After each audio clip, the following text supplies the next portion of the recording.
నమస్కారం. SRP news 24లో స్వాగతం.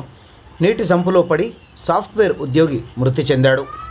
హైదరాబాద్ గచ్చిబౌలిలోని అంజయ్య నగర్లో షణ్మున్ వైన్స్ పీజీ హాస్టల్లో ఉండే సాఫ్ట్వేర్ ఇంజనీర్ అక్మల్ 24 సంవత్సరాలు ప్రమాదవశాత్తు సంపులో పడి మృతి చెందినట్లు తెలుస్తోంది. హాస్టల్ యజమానిపై కేసు నమోదు చేసి రాయదుర్గం పోలీసులు డెడ్ బాడీని పోస్ట్మార్టం నిమిత్తం ఉస్మానియా హాస్పిటల్కు పంపించారు. చూస్తుండండి ఎస్ఆర్పి న్యూస్ 24. మా ఛానల్ని లైక్ చేయండి, షేర్ చేయండి, సబ్స్క్రైబ్ చేయడం మర్చిపోకండి.